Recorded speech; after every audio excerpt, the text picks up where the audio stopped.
We're in front of the Israeli School, Universal Practical Knowledge, the Philadelphia Division, here at 3226 Cheltenham Avenue in Philadelphia. We're standing in front of the school right now, getting a description of the 12 tribe sign that's been painted by one of the brothers that was in the school: Judah, Benjamin, Levi, Simeon, Zebulun, Ephraim, Manasseh, Gad, Reuben, Naphtali, Asher, Issachar. Those are the 12 tribes of Israel.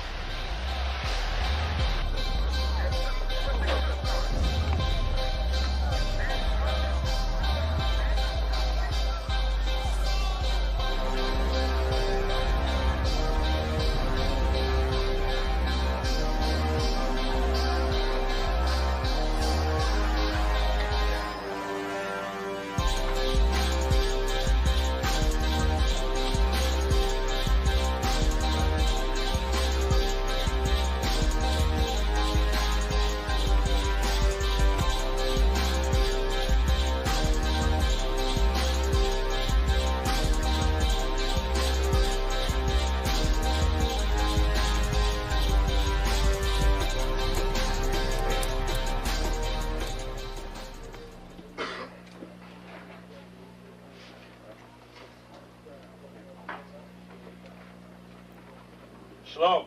Shalom. You've been waiting for this day, so this day has finally come. A lot of you have been wondering where this knowledge that you've been hearing is coming from, and the powerful truth that you've been hearing, how this was established. Well, we finally were able to arrange for the priests to come down from New York and spend some time with us. And I'd like to introduce them if I can. These are some great brothers. We're very glad to have them with us.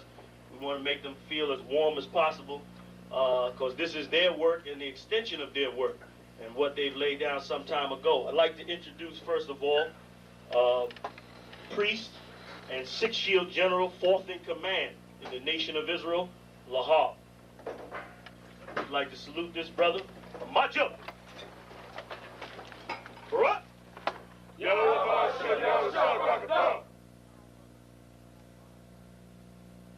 Yeshabim, which means sit. And I'm going to turn it over now to Priest General Lahab. Water, brother. I'd like to say this, starting off, we're very impressed at your school here, and we're very impressed to see that the brothers and sisters in Philadelphia think enough of the Most High and the Bible and the truth and your nationality to be a part of this, because most of the brothers and sisters are running from the truth.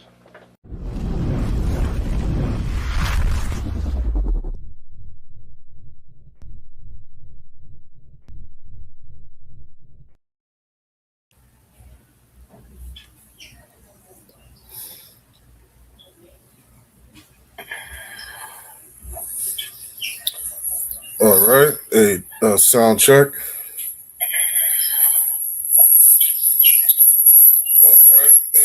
Sound check.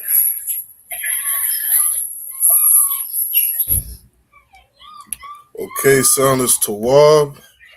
All right, what's going on, Israel? Yahweh Shimei Al-Shai Barak a thumb to the brothers.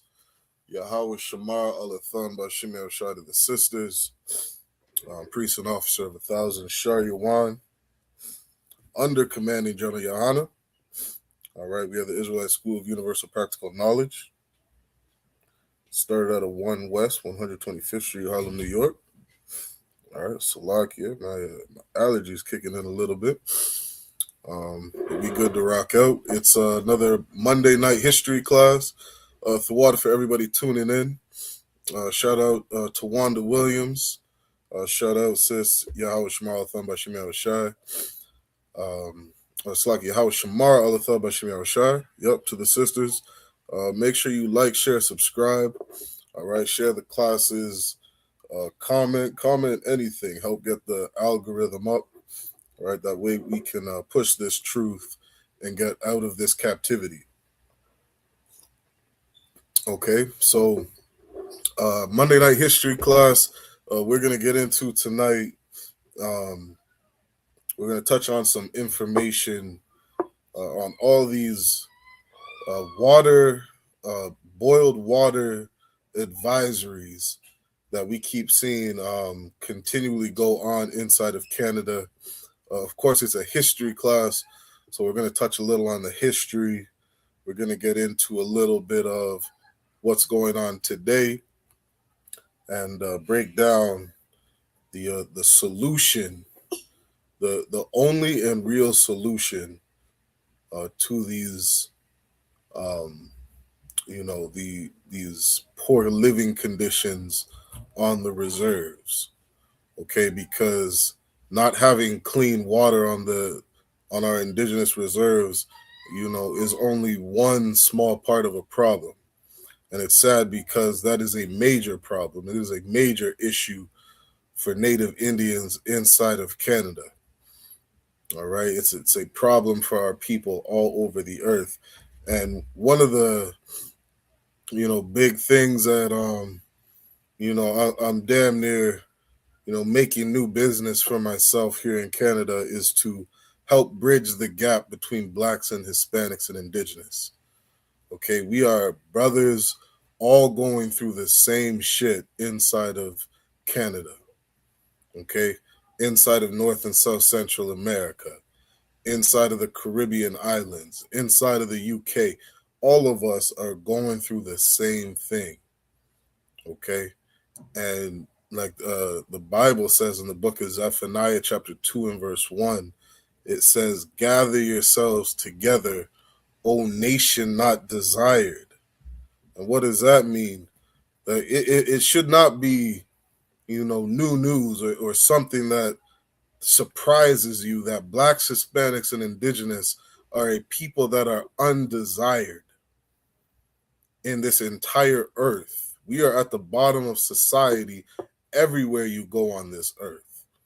You know what I mean? I remember doing a story on the Jamaicans, who went out to follow Haile Selassie.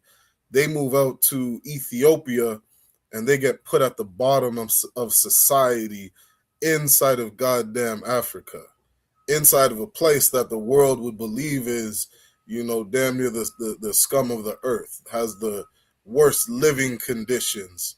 You know what I mean? Think of all those, those teleprompt commercials that we seen growing up in today about, the Africans with flies over their bodies and how malnourished the Africans are and this and that. Meanwhile, Jamaicans went in Ethiopia and they were put on the bottom of society inside of Africa. That's how much of a undesirable people we are. You know what I mean? That verse is so heavy. Gather yourselves together, O nation not desired. You know what I mean? You go to a third world country and you're still put on the bottom of society. You know what I mean? And it should be even more of a slap in the face to be Black, Hispanic, or Indigenous inside of a goddamn first world country and living like you're in a third world, which is exactly what Blacks, Hispanics, and Indigenous go through, living in every goddamn ghetto, barrio, and reservation on this earth. You know what I mean?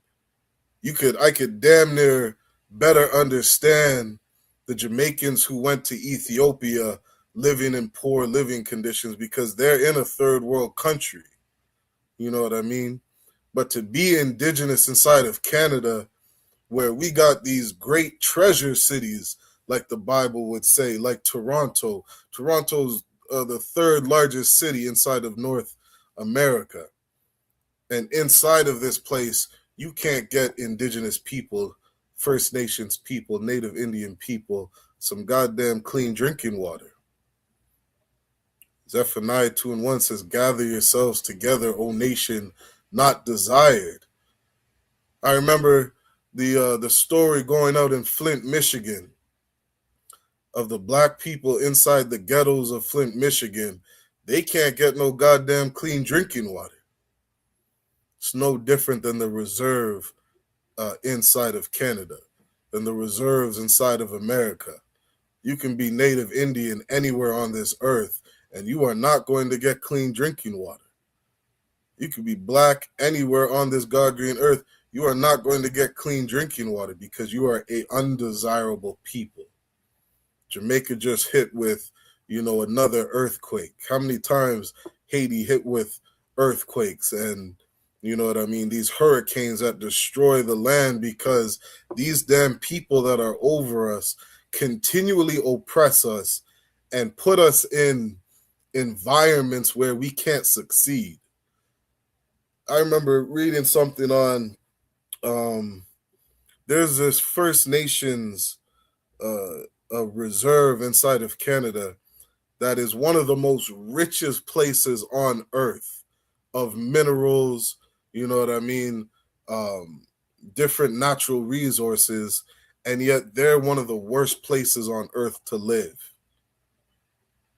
We got to really listen and pay attention because you're on a First Nations reserve in Canada with some of the most richest minerals on earth on your reserve inside of Canada, yet you are the most impoverished.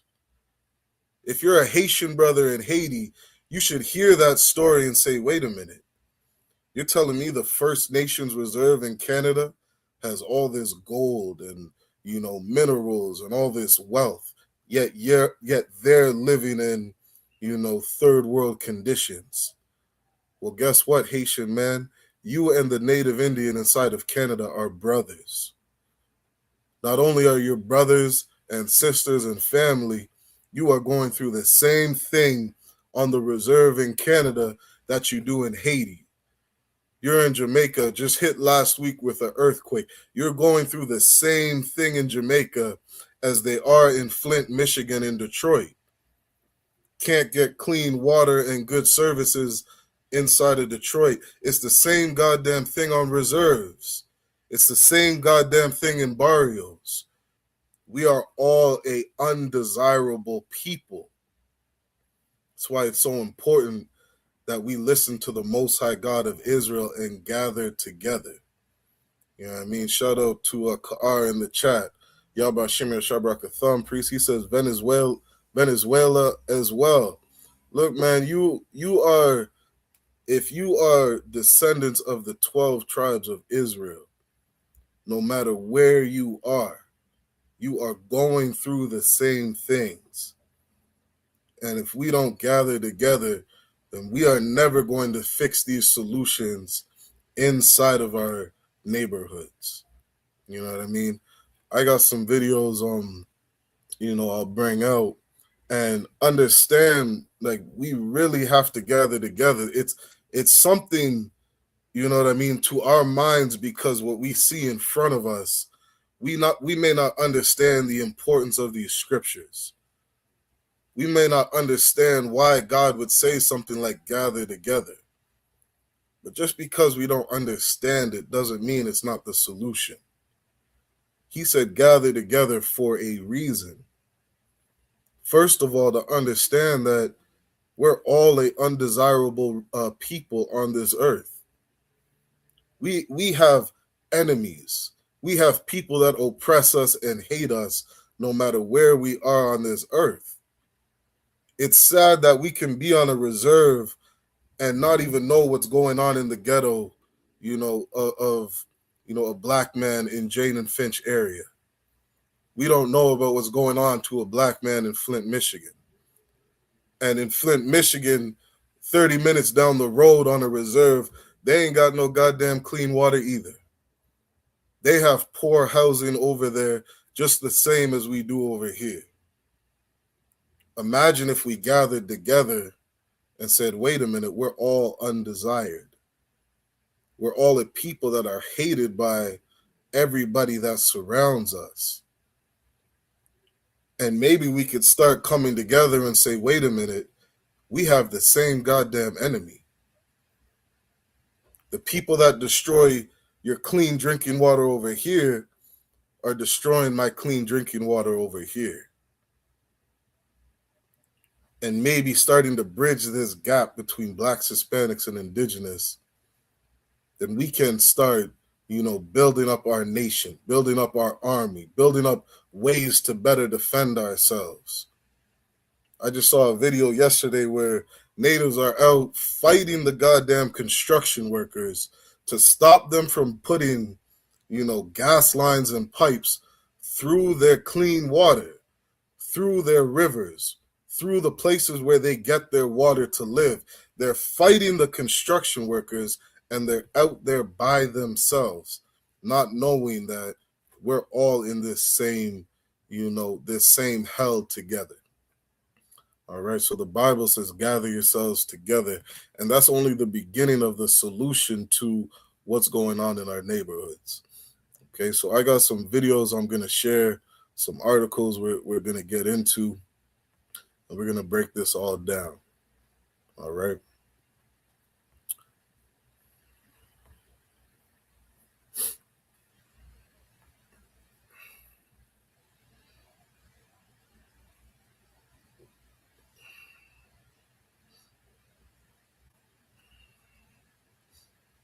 A study on housing conditions in 4 isolated First Nations communities found inadequate. A study on housing conditions in 4 isolated First Nations communities found consistent respiratory illnesses in children under the age of 3 due to poor indoor air quality. Researchers conditions in 4 isolated First Nations communities found consistent respiratory illnesses. So what does these devils love to do? They love to research us. You know what I mean? They love to treat us like little pets.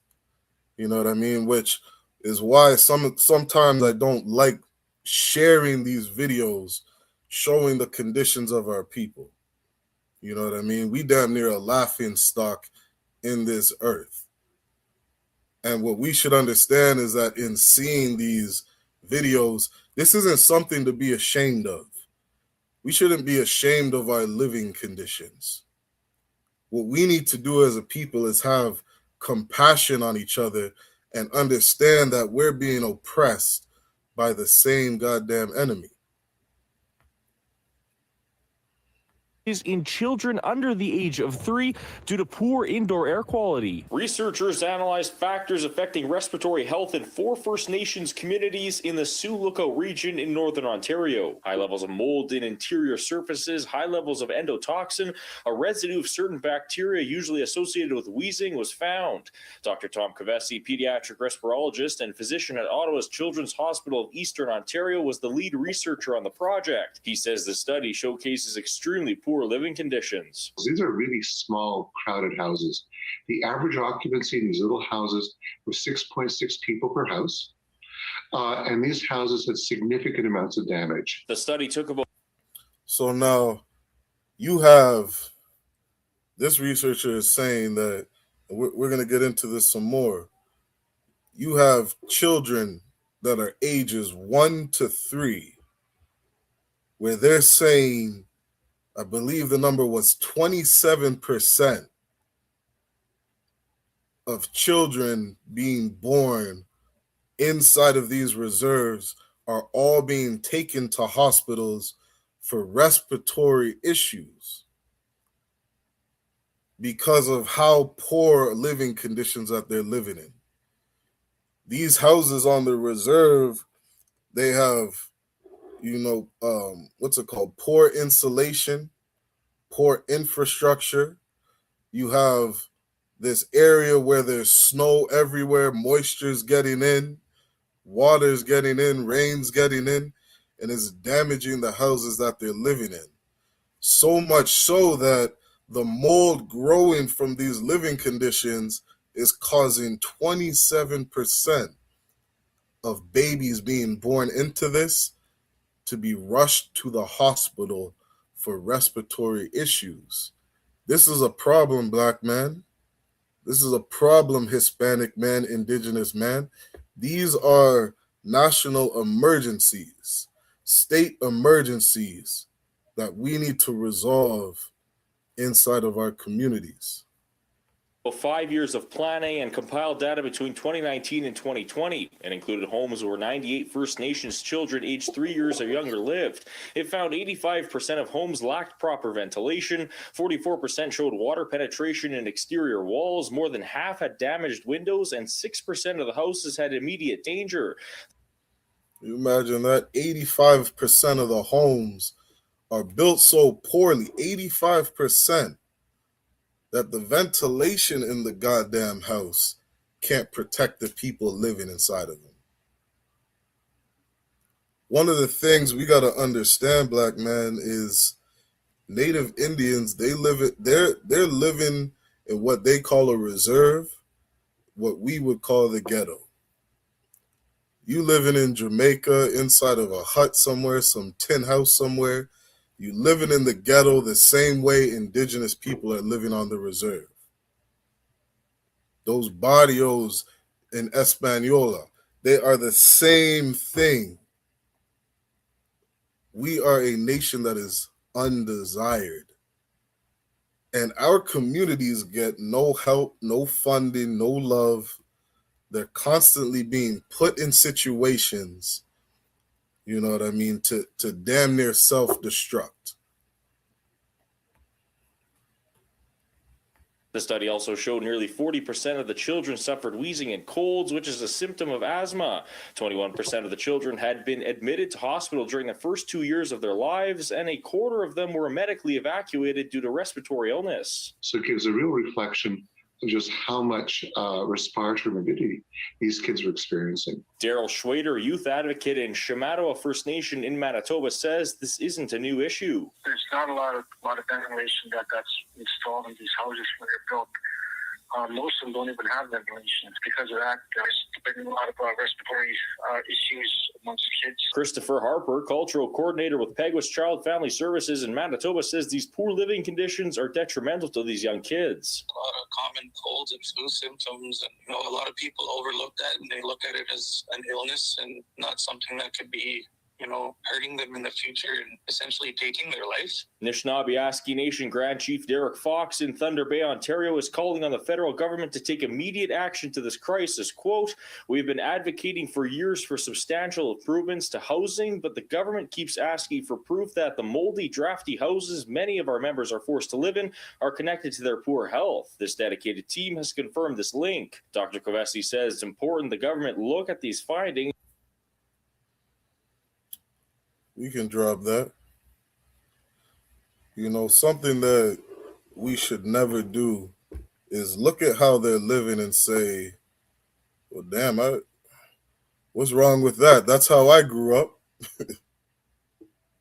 You a black man who grew up in the ghetto, so that's just everyday life. Brothers on the reserve would say the same thing. It's just everyday life. That's how we grew up. Instead of looking at each other and having compassion, saying, God damn, we shouldn't be living like that. Our kids shouldn't be going through that. Our children shouldn't be raised up in, these ghettos where everybody's in danger of being harmed. You're a black, Hispanic, or indigenous man that didn't grow up in the ghetto. You should be looking at this saying, God damn, my people are suffering. I'm over here living good, and my people are down the street, living in absolute hell, living in high crime rates in an area that's impoverished. What do they say? The reason for high crime is, wealth, you know what I mean? Or poverty. The main reasons for crime is poverty, and my people are the most impoverished people on this planet. Of course, the crime rates are high. Canada did a study on the 12 worst places to live inside of Canada, and every goddamn place was on a reserve. If not on a reserve, right beside the reserve of where indigenous people are. Our people are suffering. We really have to learn to have compassion and start building up compassion for one another and say, my people are suffering everywhere on this earth. Not only are they suffering, but I want something better for my people. These are my brothers. These are my sisters. These are my cousins, my aunts, my uncles. All of us are suffering in this place. And we got to stop looking at each other like we're not brothers, like we're not family. We are all an undesirable people. That's what the Bible says. And as you start to study more of the history of where we come from, you say, wait a minute. These brothers are descendants of Jacob. This is the tribe of Ephraim. This is the tribe of Reuben. This is the tribe of Benjamin. We all can't come from the same man. We all come from the same family.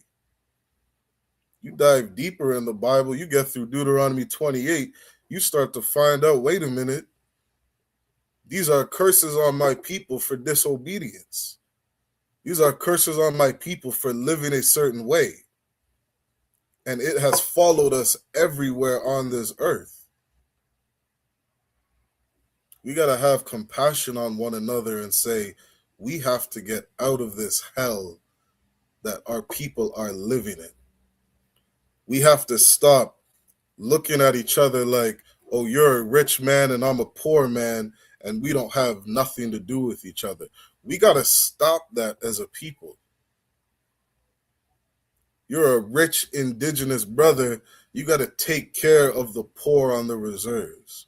You're a rich black man in America. You got to take care of the ghettos inside of America. That's why you brothers who go out and, play these sports, make some money, and all of a sudden you want to leave the ghetto. You want to marry a white woman and give all your resources to another nation.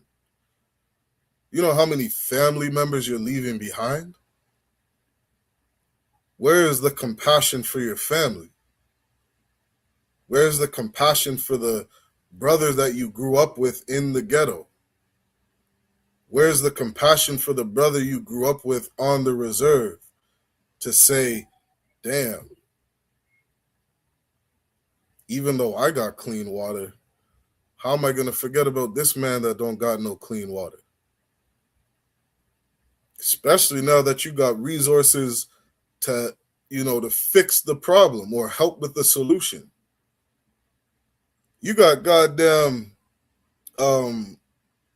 there's new technology where this water will convert, these machines will convert humidity in the air into potable water. You can buy a machine, put it in a house, and help the condition of your people. I see some of these, black men walking down the street saying, I am God. I'm a God. You got so much goddamn power. Get some clean water to a brother on a reserve. Get some clean water to a brother in Flint, Michigan.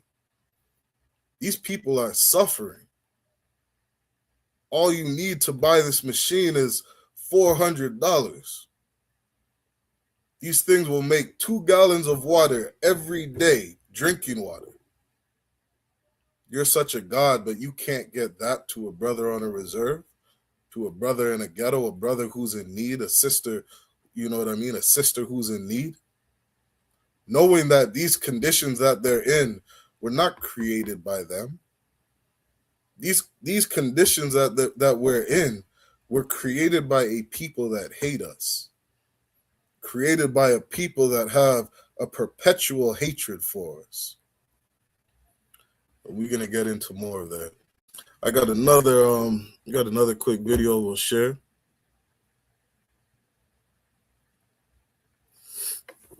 Get to the next one. This is a reserve in Canada that is known to be the worst reserve in all of Canada to live in.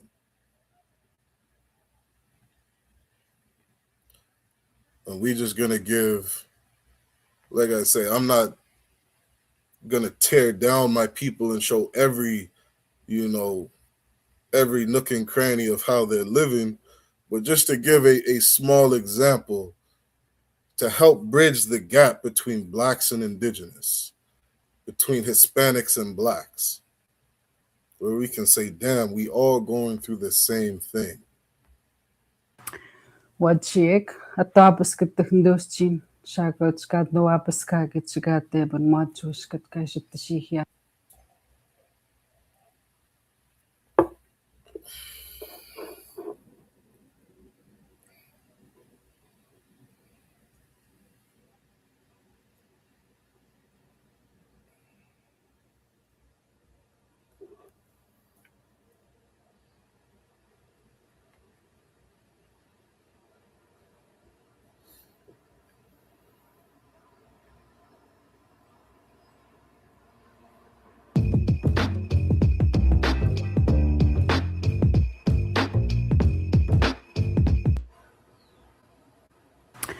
What chick at the Babasket the Hinduschin. Shagots got no apaska gets got there, but Matus got kaship the Shihia Hapan.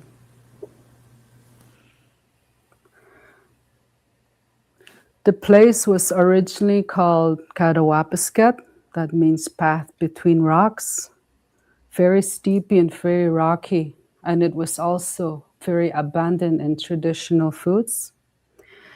Interestingly, this area is also rich in natural resources. What did she say? Interestingly, that the worst reserve to live on in Canada, the worst ghetto for an indigenous brother to live inside of Canada, is rich and abundant in resources. How many times I've heard Haitian brothers say that, Haitian sisters say that. Haiti is rich in resources, abundant in resources. Jamaica, rich in resources, abundant in resources. Shadow Officer 500 Kaar, Venezuela, rich in resources, abundant in resources. Puerto Rico, rich in resources. Where's that one? Aporium. Who's that? Asher, out near Brazil.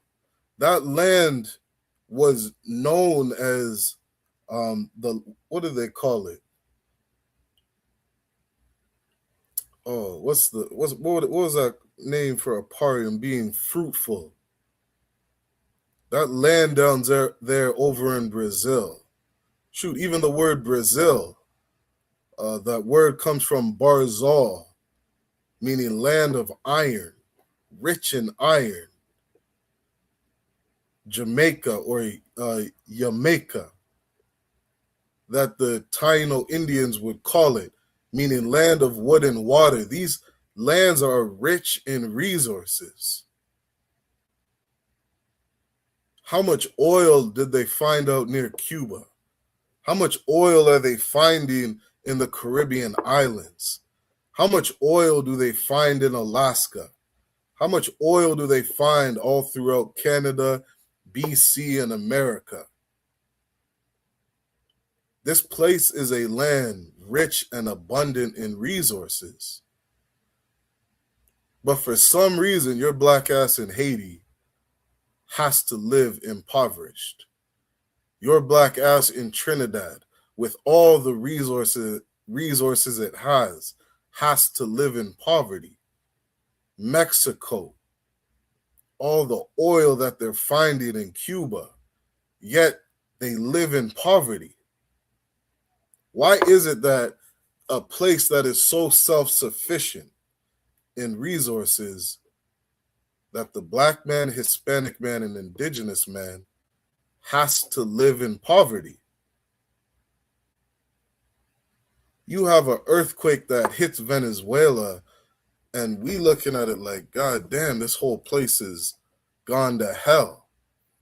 Why? Because we were already impoverished.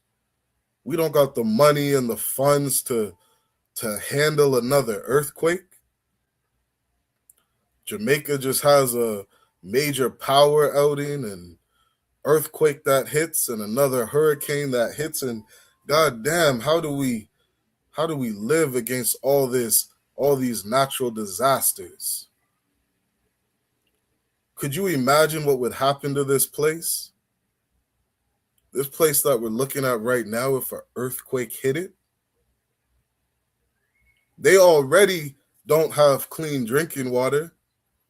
They already don't have housing, that is suitable for people to live in. Yet they got families of up to 13 people living inside of these small ass homes. They can't survive another Canadian snowstorm. They can't afford to go through, another ice storm inside of Canada. Imagine a tornado going through this place. We're looking at each other like we are fucked.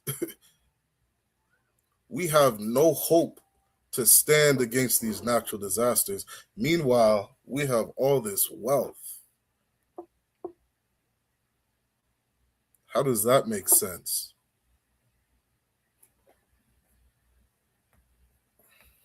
Which are now extracted by others. And what does she say? All these natural resources that we have on this reservation are extracted by other people. It's extracted by Canadians. It's extracted by the Chinese. It's extracted by the East Indians. It's extracted by everybody but us. And we live here. Isn't that the same story of Jamaica? The same story of Haiti? The same story of Cuba? Dominica?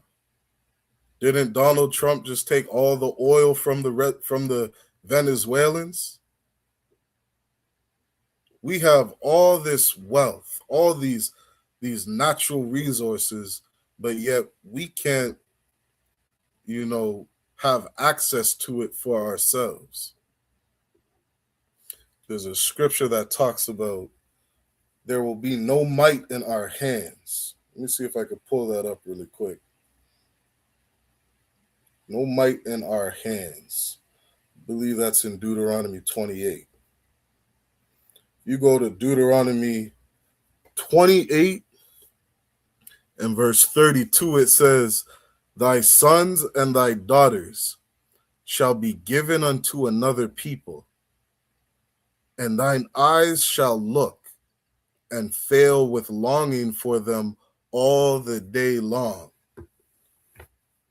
You know what's so heavy, Indigenous man, about that scripture? And this is for, all the brothers and sisters living on the reserves. This is for all the blacks and Hispanics living in ghettos and barrios.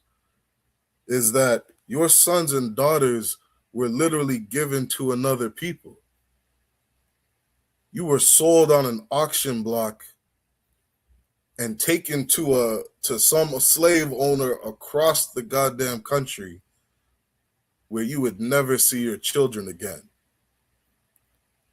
There's a story of Indigenous people inside of Canada where every time the doorbell rings on a reserve, it was code for the children to go run and hide. Go ask an Indigenous man or woman living on a reserve. They'll tell you about their childhood growing up on a reserve inside of Canada. The doorbell rings, the child runs and hides. Why? Because their sons and daughters were given to another people. Their sons and daughters were put inside of residential schools, inside of boarding schools. And they had to learn to come up with a system to protect their children. Could you imagine every time the doorbell rings at your house that you go run and hide under a bed on a reserve? That's the reality of our people. They do that to this day, 2026, because that's what they were taught to do by their grandparents, by their mother, by their father, because the Canadian government would come and kidnap the children. They would kidnap the children and put them into a foster home. They would kidnap the children and put them in a reserve or a boarding school, a residential school where they would never see their children again. Deuteronomy 28:32 says, "Thy sons and thy daughters shall be given unto another people." Blacks, Hispanics, and indigenous, we all went through that same thing. "And thine eyes shall look and fail with longing for them all the day long." There's a museum of a residential school in Canada just across the border of Niagara Falls in Buffalo. And inside of that museum, there's a white chair that sits under a window. And that window and that chair, a child would sit on that chair and stare out the window looking for their parents. Parents are longing for their children. Children are longing to see their parents. This happened to all of us. It says, "And there shall be no might in thine hand," meaning you have no defense against your oppressor. You have no defense against the man stealing your children. You have no defense against these people who are our enemies, who have constantly abused us throughout the planet Earth. No might in our hands. This is how they're able to come on our reserve, come in the ghetto, come in the barrio, and take whatever it is they want. This sister is giving her, story of what it was like growing up on this reserve inside of Canada. We are all the same people. We better wake up and realize that. The Hudson's Bay Company and missionaries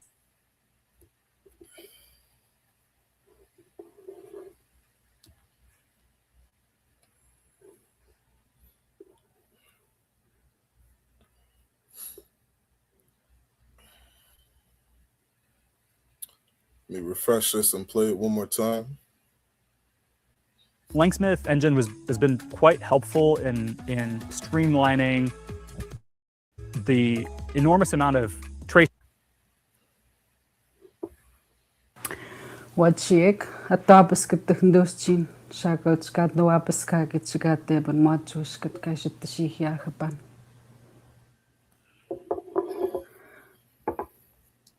The place was originally called Kadawapiskat, that means path between rocks, very steepy and very rocky, and it was also very abundant in traditional foods. Interestingly, this area is also rich in natural resources, which are now extracted by others. The Hudson's Bay Company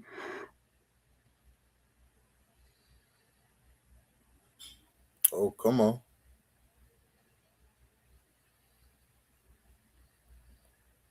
Having a small technical difficulty. and missionaries colony established around the turn of the 20th century at the place where the community is now. And by the mid-1960s, a permanent settlement was established. Like we really better wake up as a people. We really better wake up and understand that these conditions that we live in are the same amongst blacks, Hispanics, and indigenous. You see what I'm saying? This right here, this reserve is a ghetto. It is a ghetto. All the brothers and sisters living on reserves understand that the black man is going through the same thing somewhere in this earth.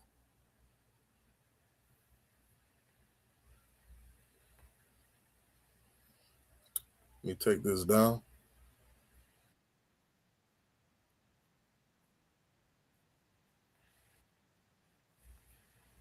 Let me share my screen for the next video.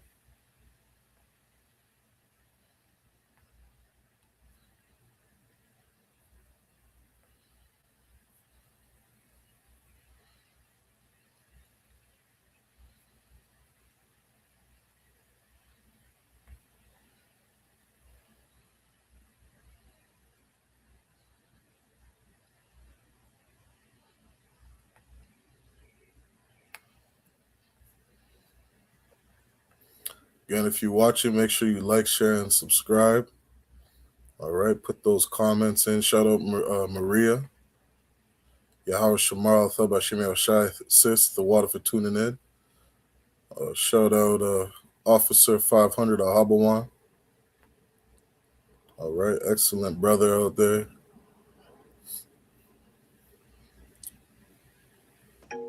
I just want the budget.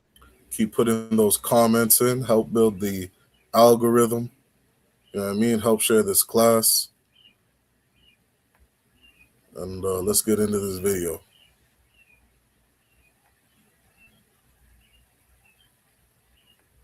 More evacuations out of an Ontario First Nation after.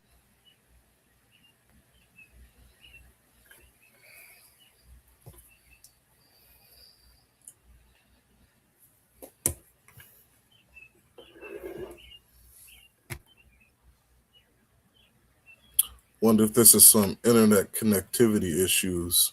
More evacuations out of an Ontario First Nation. Dang, this is a good video that I want to get into because what this video is going to show after the local water supply in Kasheshawan became contaminated. A state of emergency was declared early. Here we go.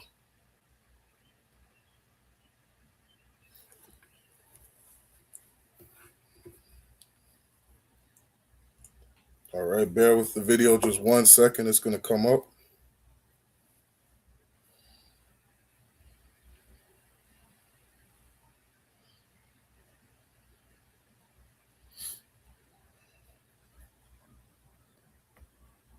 First Nation after the local water supply in Kasheshawan became contaminated. A state of emergency was declared earlier this month. That's after sewage started to creep into people's homes. And as of Sunday, a few hundred people are still waiting to be. Now check this out. And this is something that we really have to wake up to. Okay. Let me pull this verse up. This is very important for Blacks and Indigenous to understand this. If you go to the book of Ephesians, let me read this. Ephesians chapter 6. Ephesians chapter 6 and verse 12 says, "For we wrestle not against flesh and blood." Okay, what is this verse saying? Our problem is not with, each other as family. Like you living on a reserve and you think your enemy is the brother living beside you on that reserve, when that is not your enemy. You see all the crime on the reserves, all the crime in the ghettos, and you think that that's your enemy. When you missing the big picture, Black man, you're missing the big picture, Indigenous man. This is a water treatment facility that the Canadian government built for the goddamn reserve to say, shut up, Indigenous man. We don't want to hear about your water problems on the reserve. And they're going to put 1 million news articles out inside of Canada saying how, we spent all this money and built up this water treatment plant on the reserve. The book of Psalms says the words of this man was smoother than butter. Yet in his heart was drawn swords. That's wisdom, Black man, Hispanic man, Indigenous man. His words were smoother than butter. Yeah, here you go, Indigenous man. Here's a water treatment plant that we build for you. Every national news outlet is going to say, we gave Indigenous $2 million. We built up a water treatment plant. But it will never make the news of what you did to those water treatment plants. I never heard no national news about the sewage pouring and overflowing into these water treatment plants and destroying the water for the reserve. You don't hear about those stories. You see indigenous people fighting construction workers, looking at them like, oh, these must be savages. They're out here fighting just peaceful construction workers trying to build a pipeline through their water for no goddamn reason. That never makes national news. Might see a video of that pop up on social media. His words were smoother than butter. He's contaminating the goddamn water. Your oppressor is destroying the water as we speak that you have to drink.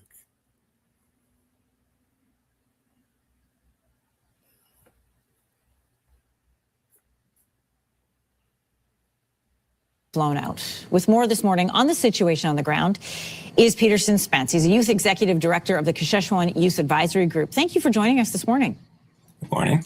What can you tell us about the latest evacuation efforts that are planned for, that happened yesterday and planned for today? I think we're on basically hold at this point because there's some people that want to go to Cochrane and then go far down south. What do you call that? And we only have a couple of 100 people left in Saskatchewan. The water was destroyed so badly that the entire reserve had to abandon the reserve and go live somewhere else. Doesn't that remind you of the Haitian migrants leaving Haiti, trying to get in America because of how destroyed their ghetto was? They just want to live. They just want some clean water. They just want some food. They just want some shelter. But what would you do to us as a people? They had, I saw American Border Patrol riding horses, chasing the Haitians off of the ocean shores, saying, get out of our country. Winding them up and tying them up with ropes like it was the Wild West, because the Haitians were an undesirable people inside of America. The Hispanics, all they did was come to America so that they could have some clean water, so that they could have some health care, so that they could live. That's all. That's all the Hispanic man wants to do. But you deport him by thousands and drop him off inside of Haiti. They just signed a treaty in Jamaica. I don't know if they signed it yet or they're about to sign it, of finding a place for all the illegal immigrants to be put inside of Jamaica. Guess what? Jamaicans welcome you.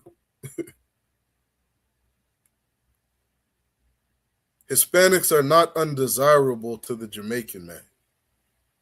Indigenous people are not undesirable to the Jamaican man, and we better wake up and gather together as a people. What these Native Indians are going through in Canada is what every Black, Hispanic, and Indigenous man goes through. Their water was so destroyed by the Canadian government that they had to evacuate their reservation. What's that like with so much of the nation gone?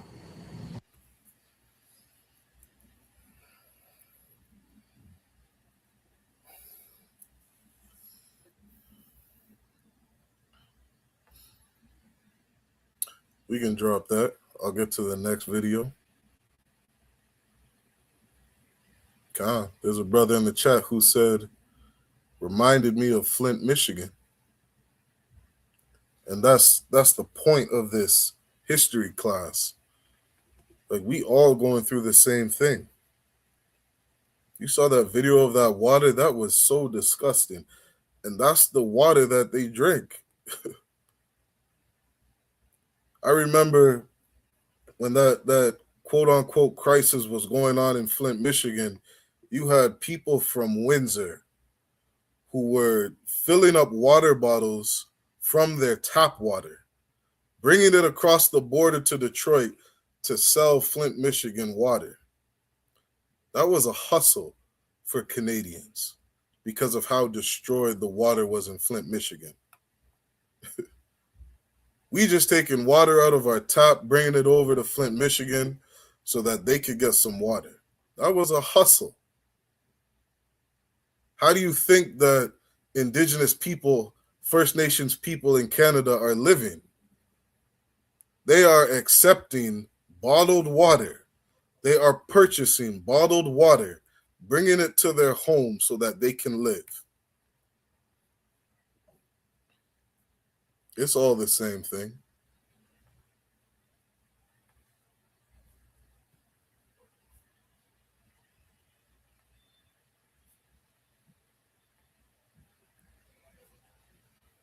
Drinking this and it was contaminated with mercury. Just imagine that for a second.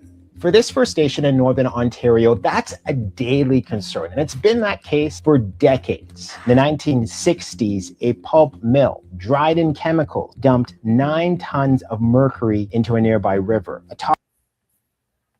You think the water problem, you know what I mean, on these reserves just comes out of nowhere?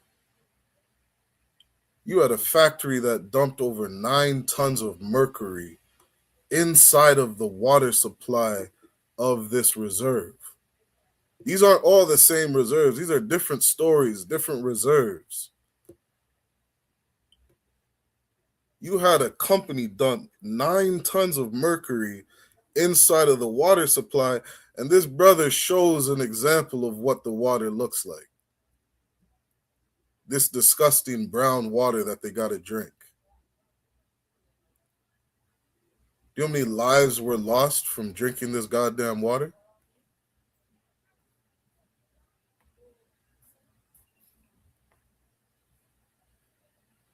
Toxic legacy that the Wapsimaw Independent Nations and the Grassy Narrows First Nation still live with. We get comments like, why don't you move? Stop eating the fish. Now, what is this reserve?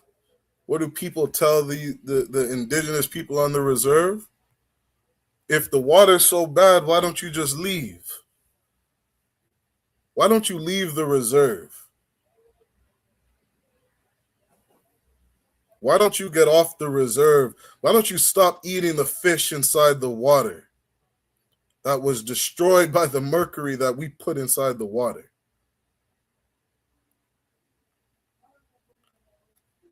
You look at there's something called the Indian Act, which I believe started around 1860s, just before Canada became a nation. Canada's a very young country. And they signed something called the Indian Act. And the purpose of this Indian Act was to force indigenous people to assimilate into the society of Canada. They wanted indigenous people to lose their identity, to lose their language, to lose their culture, and assimilate into Canadian society.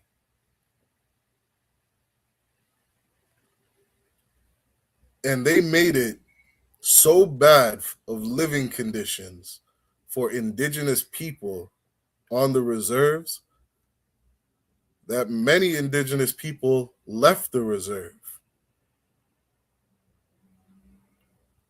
Doesn't that sound familiar?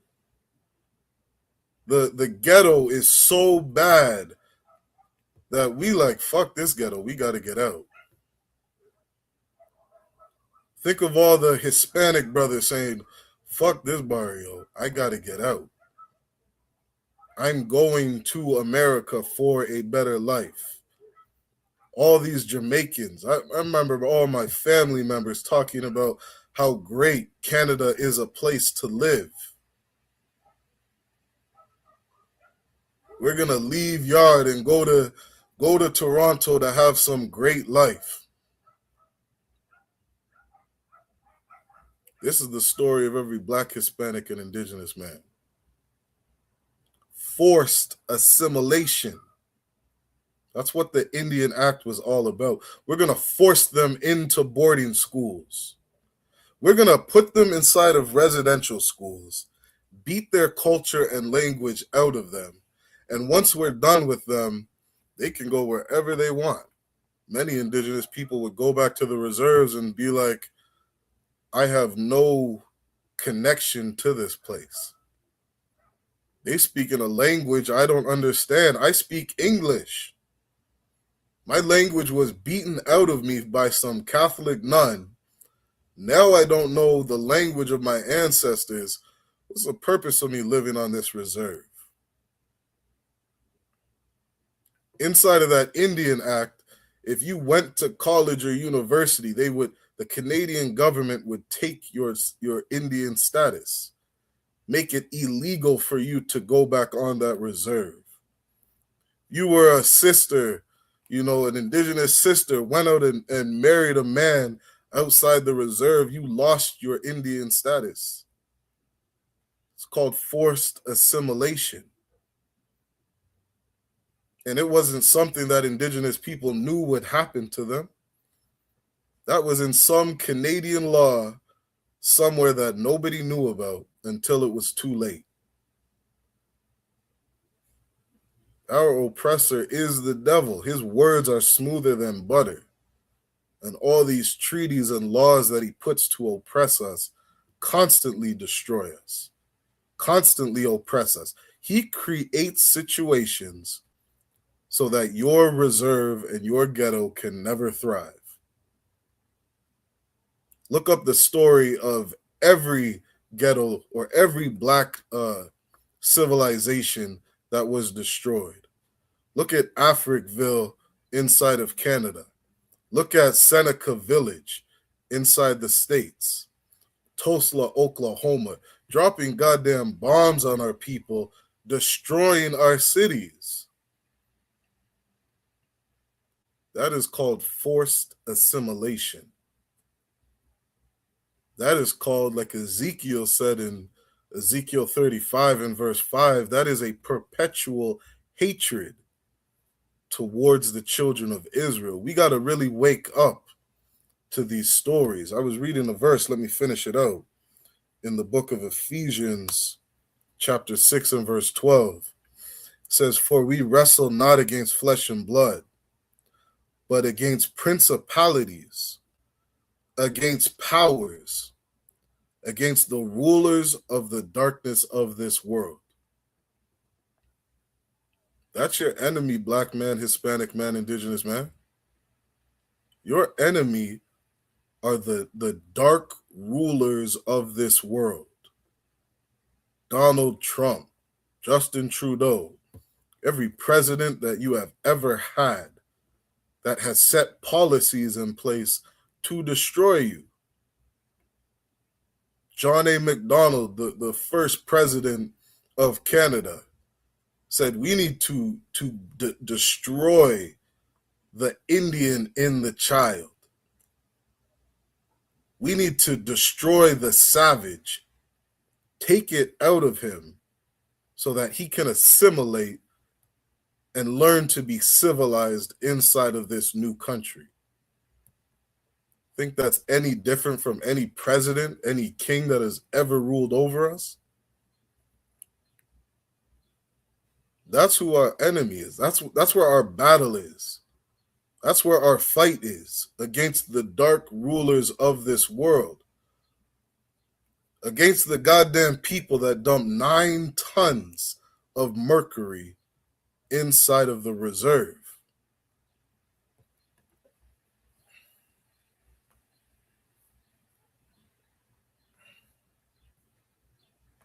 Get over it. It happened long time ago. Well, it happened.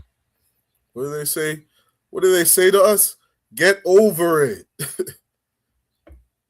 What did this sister say? Get over it. It happened to you a long time ago. How many times as a black man have you heard that phrase? We better wake up, gather together. O nation not desired. Sis, indigenous sister, you are not desired in this place. But the brothers inside of the ISUPK, we love you, sis. We'll remember what Canada did, dumping all that mercury inside of the reserve. We'll talk about it every Monday night in this goddamn class. And let the world know that we love you, sis. Don't forget about how they mistreat us. Fuck all that. How many times as a black man you heard, oh, that shit was in the past. Get over it. Fuck getting over it. We have a national emergency in 2026 of indigenous people abandoning their homes, leaving their reserves. That reserve was down to 100 people left because of how bad it was to live on that reserve. It says in the book of, is that Baruch? I think that's in the book of Baruch. It says, remember the prayers of the dead Israelites. How many people died from drinking this water with mercury in it?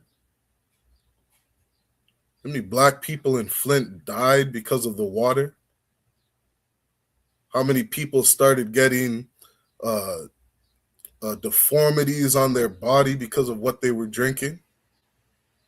You don't think that's happening on the reserves? In the barrios? This is happening to us everywhere. There is a full-out assault on blacks, Hispanics, and indigenous right now.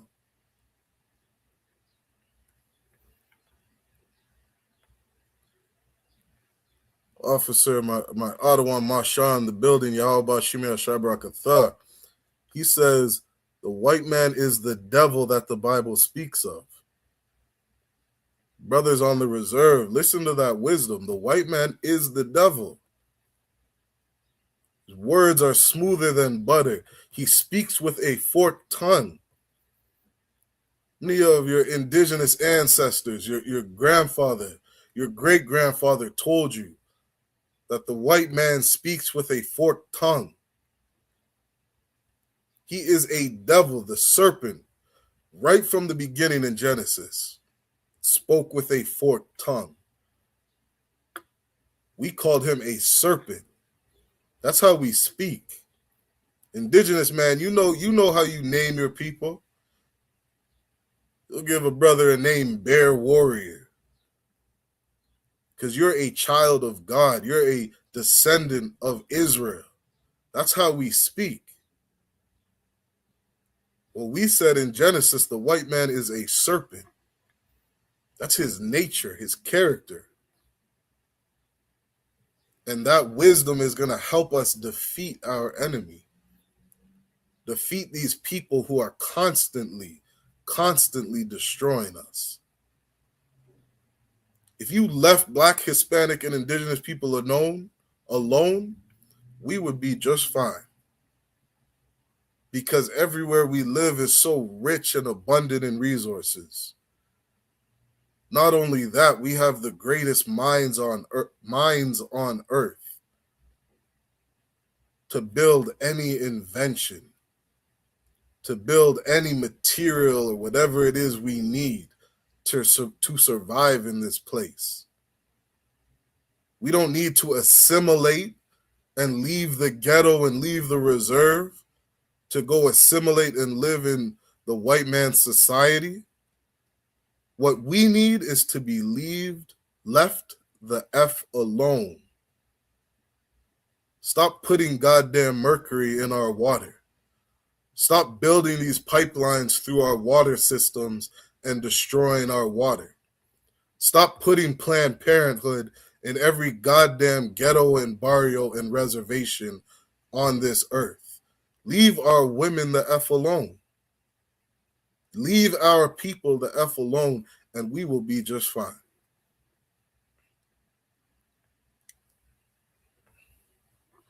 Over 60 years ago, it did happen long time ago, and justice has never come to my people because today our children are still being born with mercury poisoning. First Nations community members came to Ottawa with these portraits of loved ones whose death, they say, can be linked to mercury poisoning. We've lost. How many people are dying to this day from mercury poisoning? We're going to talk about how this was a long time ago. This shit is happening to us to this day.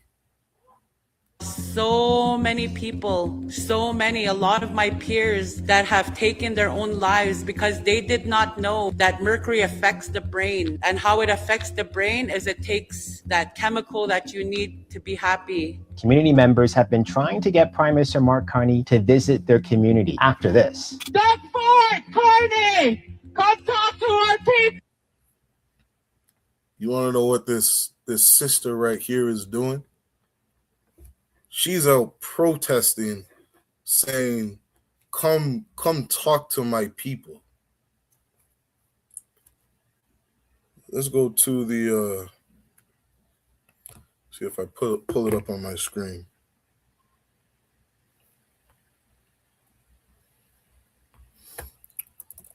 We're going to go to the book of Psalms. Well, Psalms chapter 146.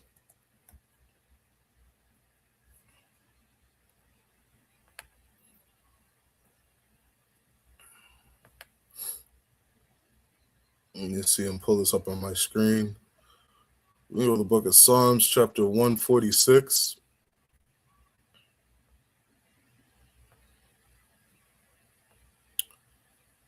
Just get everybody to get there with me. It's the book of Psalms chapter 146. And we'll start at verse 3. It says, put not, let me read this.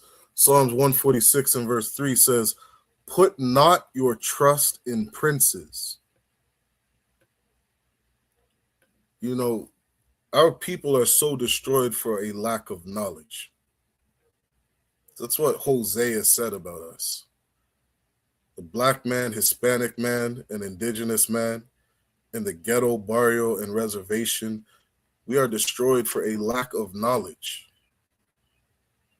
That sister going up to the goddamn King of Canada at the time. She's going up to the king, to the Prince of Canada, to the ruler of Canada. That Ephesians, that Paul said was the dark ruler of this world. She going up to that man saying, just come talk to us. Our people are dying on the reserve from this mercury. When God said, put not your trust in princes, nor in the Son of a Man, in whom there is no help. Let me tell you something, black man, Hispanic man, indigenous man. Donald Trump is not going to help you. Mark Carney, Justin Trudeau, President Obama, they are not going to help you. What's that saying? The proof is in the pudding. Obama was king of America for 8 years, and your condition is still terrible inside of America. Justin Trudeau was king of Canada for 8 years. He promised by 2021 that there would no longer be any problems for water on the reserves. And that was a lie. When he got in office, there was 100 different reserves with water problems. And when he left, 83 reserves still had a problem. That's why what Marshall said is so heavy. The white man is the devil. Justin Trudeau said it would be fixed, and it was not. When are we going to wake up and see that we can't trust these people for nothing? When are we going to listen to what God said? God said, put not your trust in princes, nor in the son of a man in whom there is no help. Justin Trudeau can't help you. Donald Trump is not going to help you. The Republican Party, it's not going to help you. The Liberal Party, it is not going to help you. Verse 4 says, his breath goeth forth, he returneth to his earth, and that very day his thoughts perish. Justin Trudeau is going to die. And anything he thought in his head is going to perish. Whatever Donald Trump has in his mind that is going to happen on this earth, those thoughts are going to perish. Whatever promise that these different rulers have for us, they are not going to happen. For in man there is no help. Verse 5 says, happy is he that hath the God of Jacob for his help. You know how heavy that is? Do you know how powerful that would be to have the God of Jacob as your help? That's why celebrating the Passover every year is so powerful. That's what Zephaniah was talking about when he said, gather yourselves together, O nation not desired. All the brothers and sisters from the reserve, you need to gather with the blacks and Hispanics. Celebrate the Passover and remember what the God of Jacob did to the Egyptians. The God of Jacob destroyed the Egyptians and took us out of captivity. You want to know the solution for all the boiled water alerts on the reserves, to the clean drinking problems in Flint, Michigan? When the God of Jacob destroys our enemies. When the God of Jacob is our help. That's what the Bible says. Happy is he that hath the God of Jacob for his help, whose hope is in the Lord his God. Where are people so goddamn destroyed we don't even know who our God is? You think you're going to pray to white Jesus to protect you from his own people? You praying to a white man to help you from the people that are oppressing you? Those are the people that are oppressing you. You need to pray to the nigger God. You need to pray to the God of Jacob. You need to pray to your God. Because in that God, there is hope for you.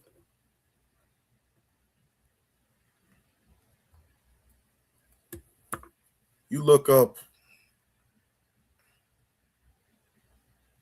if you were to look up how many people died in the bubonic plague, the Black Plague.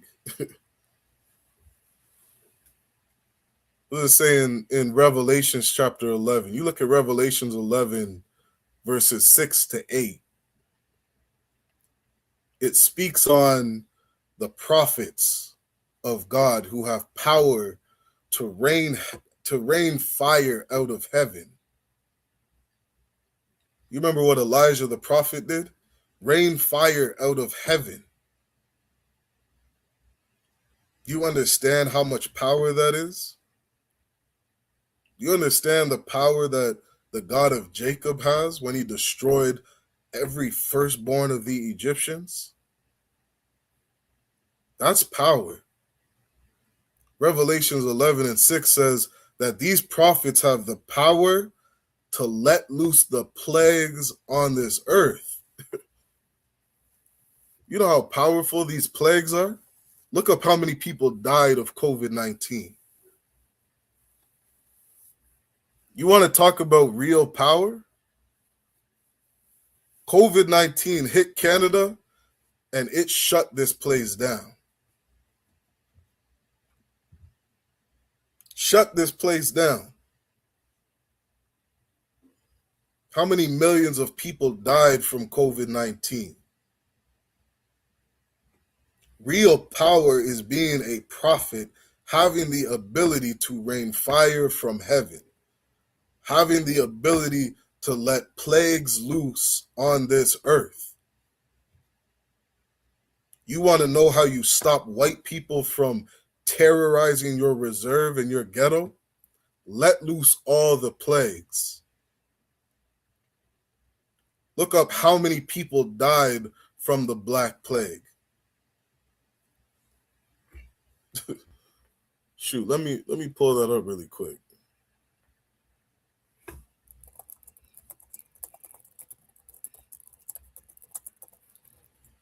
Let me share my screen. Do a quick AI overview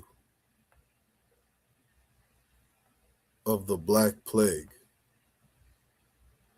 It says the Black Plague, also known as the Black Death, is estimated to have caused the deaths of 25 to 50 million people in Europe alone. Ooh-wee. You want to talk about power? Imagine being a prophet, having the ability to let plagues loose on this earth. You had 77 million Native Americans unalived by Europeans.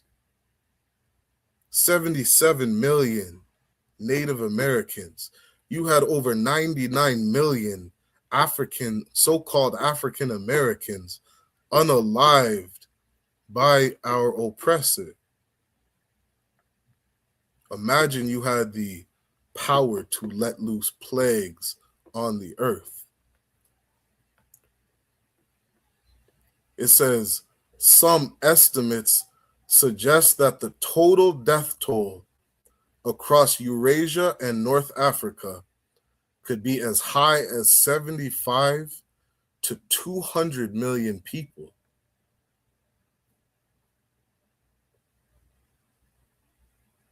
$75 to 200 million people were unalived from the Black Plague.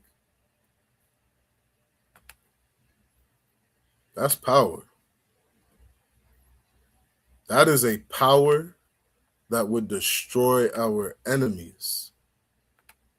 That is a different kind of power.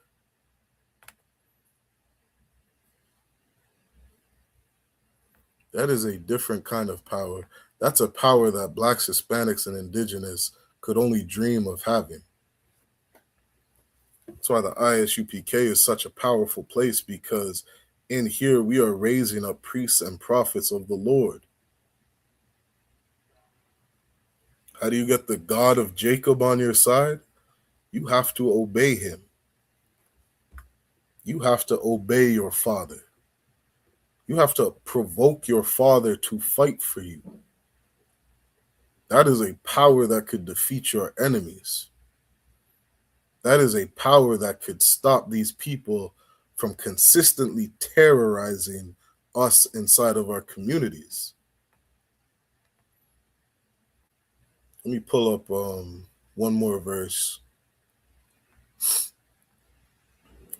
Let's go to the book of Isaiah.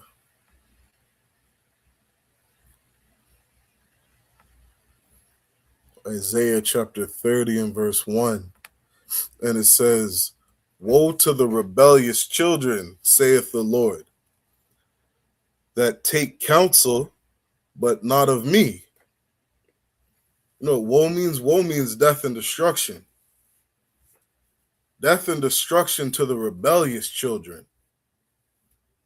Who are the children of God? Israel. Israel is the Lord's firstborn. Israel is the Lord's children, even his firstborn.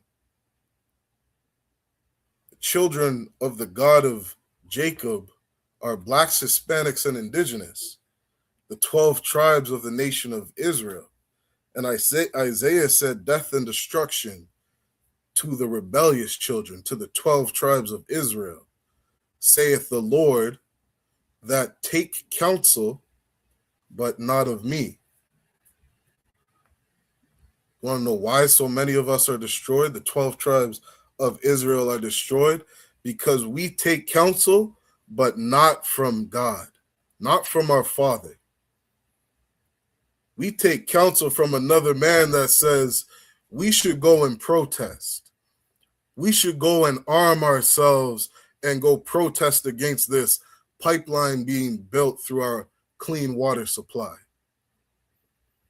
We should go and take guns and go to this facility that's dumping tons of mercury inside of our water.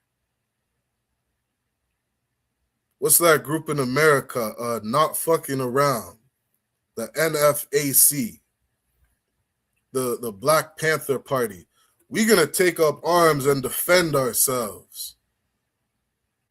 This is taking counsel, but not from God. That counsel comes from men. That counsel comes out of the heart of a broken man, the heart of a broken sister.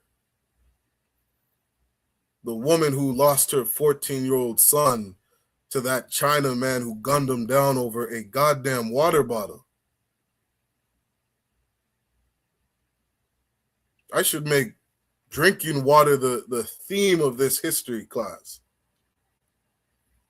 You're going to take a 14-year-old's life over a supposed alleged stealing of a water bottle. The 14-year-old didn't even steal the goddamn water, and you still took his life. And because of events like this, you don't know how to act. You don't know what you should do with all this pain, with all this hurt, with all this suffering. And God's telling you right here that you should have took counsel from me. You should have trusted and put your hope in the God of Israel. That's what you should have done. I see those white Russians and white Ukrainians praying to God to destroy the Russians. I see those white Russians praying to God to destroy the Ukrainians. Donald Trump praying to God to destroy his enemies. Why can't blacks, Hispanics, and indigenous pray to the God of Jacob to destroy our enemies? Destroy the people that have destroyed Jamaica.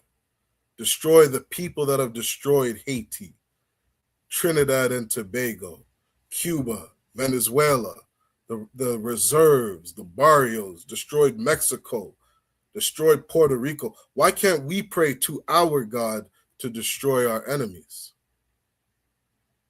Why can't we take counsel of the Most High?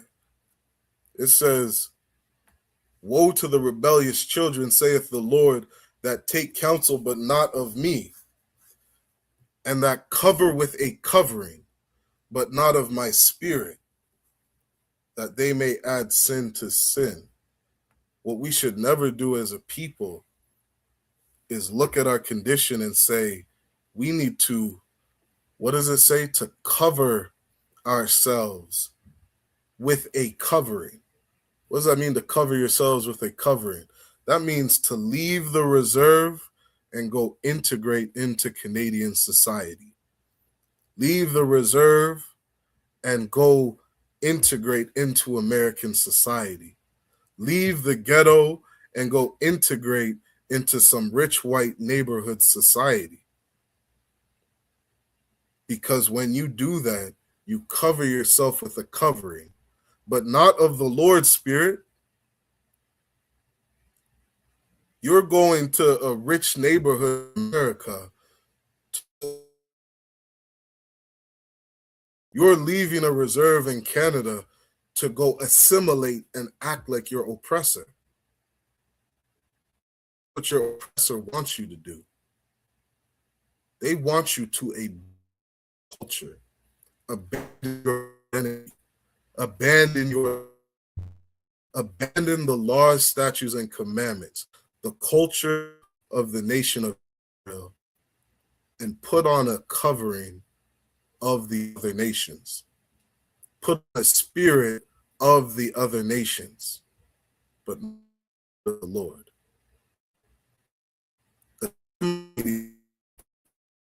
To white society is not the solution. Leaving the reserve to go live with white people is not the solution. God is saying, take counsel of me. Woe to the rebellious children, saith the Lord, that take counsel, but not of me, and that cover with a covering, but not of my spirit, that they may add sin to sin. You go and assimilate into white society, you are going to start sinning. You get verse 2. Verse 2 says, that walk to go down into Egypt.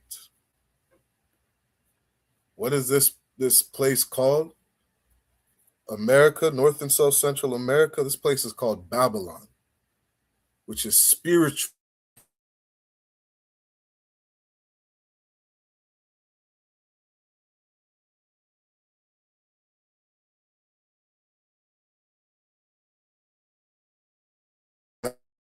Free.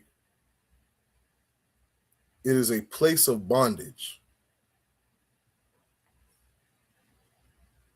Isaiah 30:2 says that walk to go down into Egypt, and have not asked at my mouth to strengthen themselves in the strength of Pharaoh.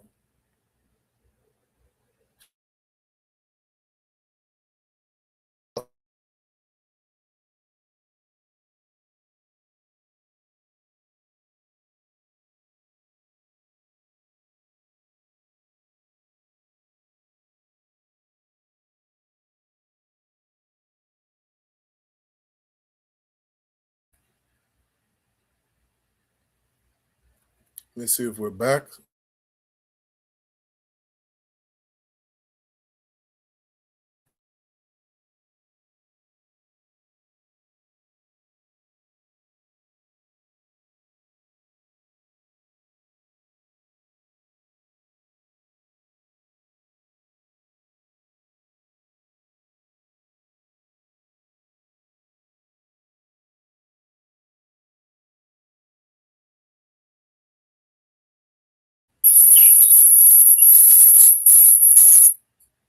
To strength.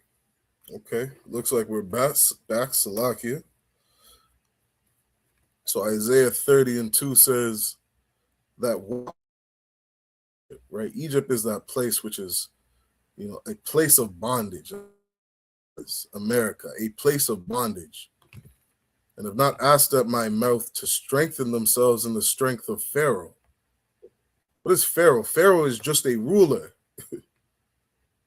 What we read in Psalm, Pharaoh is just a prince, a ruler, somebody who has power over the nation. And to trust in the shadow of Egypt. That's what Blacks, Hispanics, and Indigenous should never do. Never trust in Canada. Never trust in America. Never trust in the shadow of Egypt. This is a place. Do not trust in this place.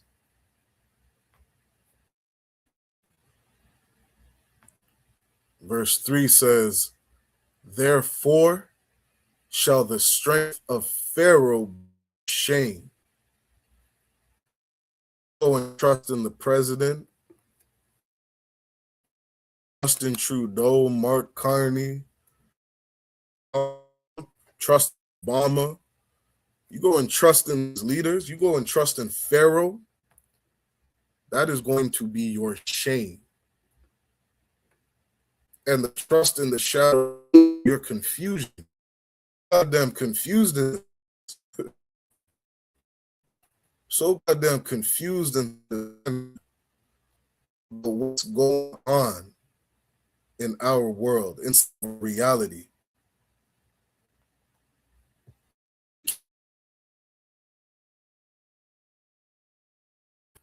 Canada uses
okay, forgive me, I believe we're back. Just having some small technical difficulties. So we're reading Isaiah, and he's just breaking down one of the worst things that we could do as a people is to assimilate into white society. That is not the solution. The solution is letting these plagues on the earth destroy our enemy. That was my last point I was saying. The title of the class is Canada has 80 billion liters of water for AI infrastructure that they used last year. 80 billion liters of water just to allow these AI computers run. When it only takes 2 billion liters of water to more than solve all the water problems of the First Nations people inside Canada. You know how disgusting you Canadians are? How disgusting the Canadian government is? You will water a goddamn computer before you give clean water to First Nations people.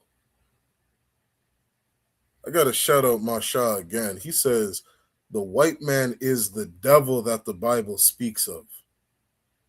Do you know how disgusting you are? 80 billion liters of water that you will spend to make sure that these AI computers run. It takes less than 2 billion liters of water to solve every goddamn problem, every water problem on these reserves. First Nations people would have water for life, for years. 80 billion liters of water? You don't give a damn about the First Nations people. That's why we say the white man is the devil. I don't want to hear that shit about, oh, we gave $1 billion to indigenous people for their water supply. Well, we looked at the damn water supply and you filled it up with mercury. You built your pipelines and you let your fuel leak into our water systems. Our oppressor is the devil. He is a snake. He is a serpent. He'll put 80 billions of water on a goddamn computer before he sends you a water bottle so that you can live. Don't you dare show any love to these bastards. Let me finish out this video. I got an article I want to touch on.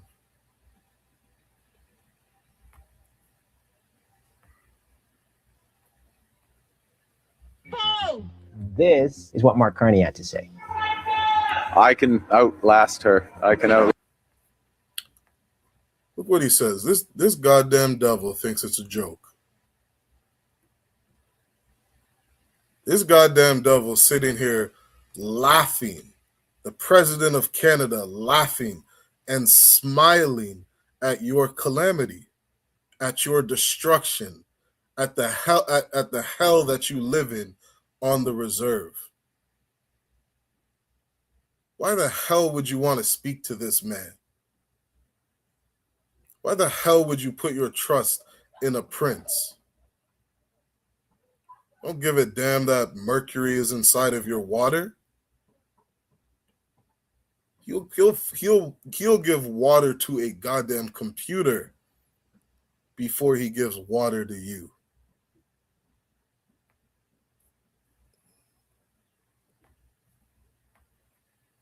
I echo the calls of Gracineros that the Prime Minister owes them an official apology for this blatantly disrespectful, and I would add, racist. You think blatant disrespect and racist that all this comment was? These people hate us. Ezekiel 35:5, they have a perpetual hatred for the children of Israel.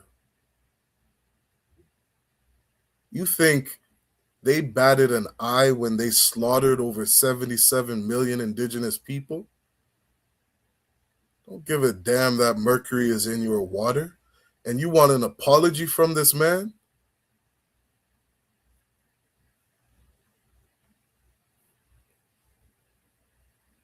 Disrespectful behavior. CBC asked the Prime Minister's office about this. They sent us this statement. It reads, the Prime Minister could not hear the protesters clearly, and his staff also engaged immediately with Grassy Narrows. While outside the House of Commons, though.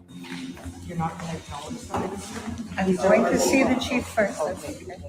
They did come face to face with the Indigenous Services Minister who met with them. Her government introduced new legislation to protect First Nations water, but not necessarily contaminated waters upstream that flow into First Nations, like what happened at Grassy Narrows. So what did he say? You know what white people will do? Oh, we'll protect the water. We'll protect the water treatment plant. But we're not going to stop the contamination of your water. The white man is the devil. Absolutely. So you can have all the good infrastructure in the world, but we're not going to stop dumping chemicals into your water.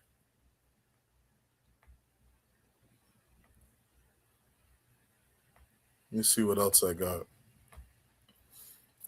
For time's sake, let me get this one more article.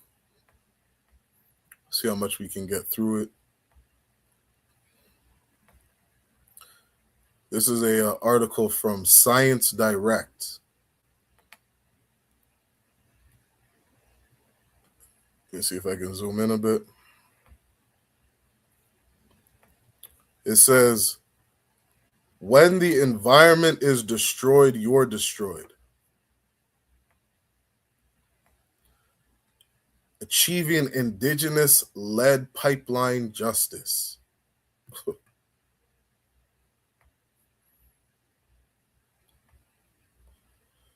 Indigenous communities in Canada are at high risk of suffering damage from and disproportionately impacted by pipeline spills.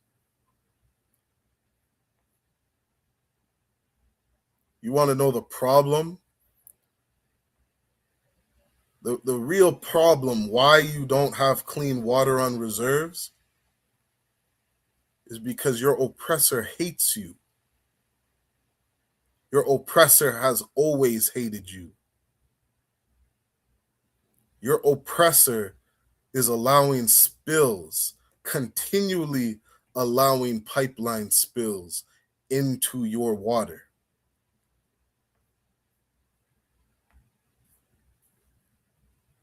It says, historically, their opposition to pipeline development has largely been unsuccessful.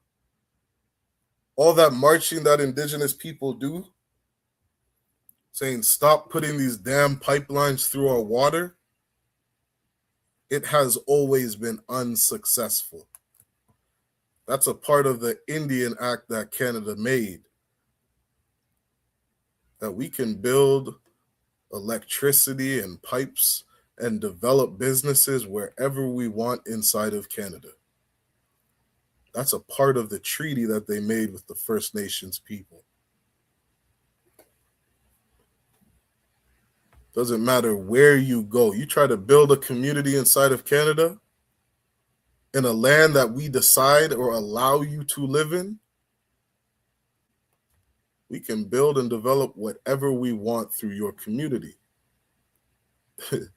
Sounds a lot like gentrification of the ghettos inside of America, the gentrification of Africville, the gentrification of McDougall inside of Windsor, the Black communities inside of BC. Gentrification.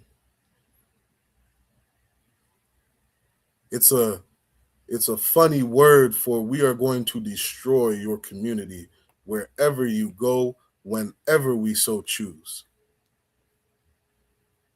Based on socio-legal applied research, including a legal analysis, as well as 20 interviews with Indigenous knowledge keepers in Alberta and Saskatchewan, this article explores Indigenous perspectives surrounding oil and gas pipelines, Indigenous pipeline justice,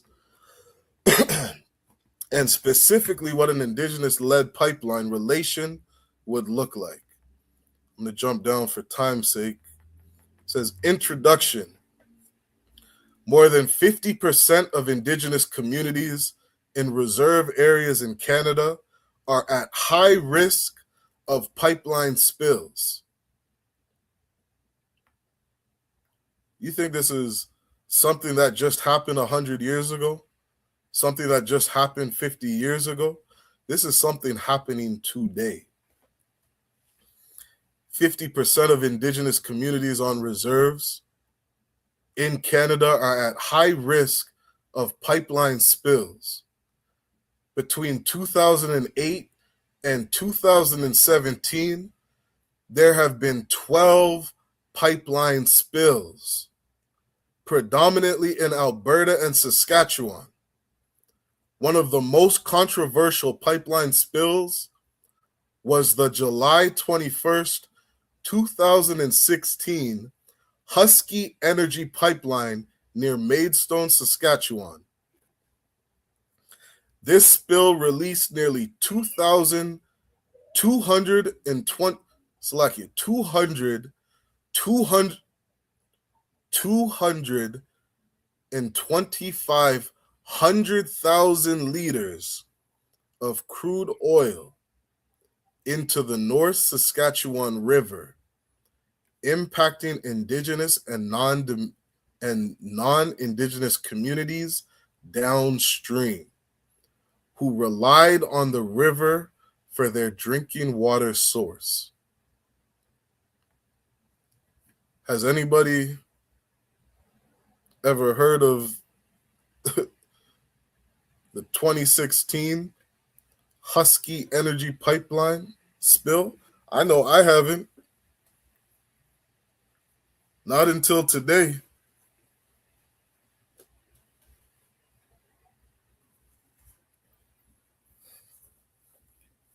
Telling me in 2016, with all the great infrastructure that these Europeans have brought us, you still got oil spilling in 2016? Just randomly spilling inside of a indigenous, people's lake water supply, crude oil, just destroying our drinking water.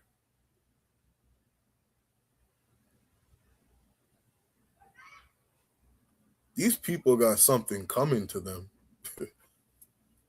We're gonna get to Revelations 11. I'm gonna read that after we go through this article. Then we'll end out the class. This spill released nearly 225,000 liters of crude oil into the North Saskatchewan River. Surprise, surprise, it just conveniently impacted indigenous communities downstream who relied on the river for their drinking water source. I'm waiting for that to just randomly happen to the city of Toronto, randomly happen to New York City, Chicago City itself. I want to hear things like this happen to a European's neighborhood. I don't ever hear about these stories. It says, when there is a spill, reserves are disproportionately impacted. I wonder why. It's because we live in the ghettos. What money do you have in the ghetto to combat something like this? It says immediate health impacts of pipelines and their spills are not always appreciated by policymakers in Canada. Jonathan et al. 2019 documents bioaccumulating chemical toxins, increased algae blooms through higher temperature and nutrient loading, all with significant impacts on traditional foods of indigenous people. Ooh, we imagine that. It's destroying the food that indigenous people eat.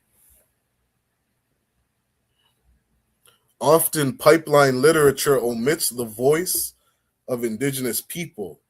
Although there's some literature on the impact of oil pipeline spills on indigenous drinking water, there is very little research on the impacts of pipeline spills on indigenous communities and their views on pipeline development within this context. I'm going to stop there for time's sake. Our water is being destroyed, not because we're not smart enough to come up with our own water purification system. You would think that, we giving these indigenous people millions and billions of dollars. Why can't they just fix their infrastructure? Why can't these savages, these unintelligent people, come up with a solution to their water? Why are they always begging for handouts? Why can't they come up with their own goddamn system, their solution? Because our oppressor is the devil. Our oppressor is taking our resources so we don't have any business to make money. Destroying all of our natural resources, our source of income. Making it hard for an indigenous man on a reserve to start up a goddamn business. to bring wealth inside of his community. Oh, and we got another pipeline leak. We got 225,000 liters of crude oil going into their clean water.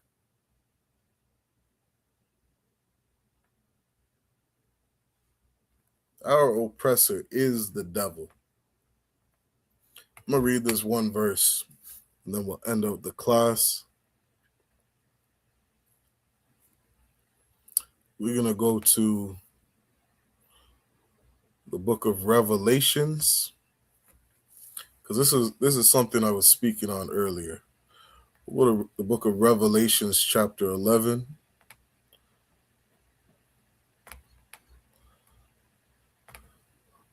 I believe it's 11 and starting at verse 6.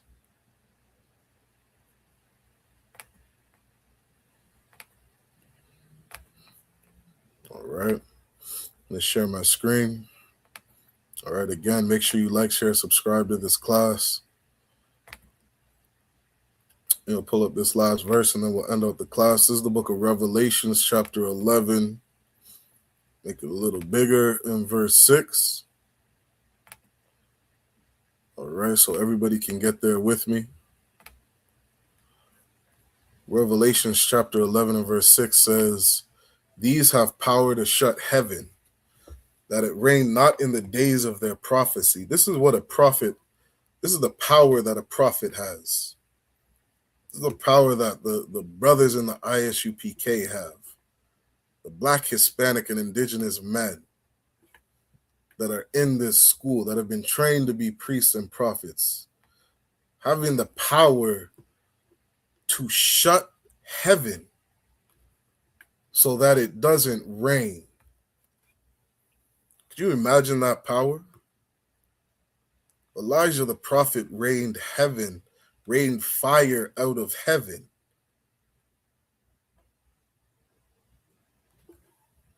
That is power. It says, "and have power over waters to turn them to blood." You know what Moses did? The power that the Most High gave to Moses, the power that the God of Jacob has, Moses had the ability to destroy Egypt. It says, "and to smite the earth with all plagues, as often as they will." That is power, Black man, Hispanic man, Indigenous man, to let these plagues loose on this earth. COVID-19 is just a small example of power. You want to stop these devils from oppressing you? You need to have the God of Jacob on your side. You get that power by keeping these laws, statutes, and commandments. Learning how to do that. That's what we do in the ISUPK. Teach you how to take your culture back. Teach you how to hope in the God of Jacob. Teach you how to turn from your sins in the land of your captivity and come back to the Most High God and have him fight for you. Because without the Most High power destroying our enemies, these people will continue to abuse us. All right. So with that said, like, share, subscribe to this class. We'll get with you next Monday, another history class. Check out ISUPK Toronto, ISUPK Windsor, ISUPK Detroit, Cleveland, Pittsburgh, and ISUPK is all over. Tune into these classes if you're Black, Hispanic, or Indigenous, because we really need to shake this place up. Everything we've been doing has not worked in this place. It's about time that we gather together as a people and get up out of this hell. All right. Yahweh Shemi Al-Shabrak, a thumb to all the brothers. Yahweh Shemal, a thumb by Shemi Al-Shad to all the sisters. I'm out. Israel Shalom. Hey, listen, brothers and sisters, man. If you like what you hear, hit the subscribe button, man. Subscribe to this channel. And also, please, go to isubk.com and pay your tithe. Drop me some cash so we can move around this planet like we need to, man, and do the things we need to do. They're one West. They're one West. They're one West. They're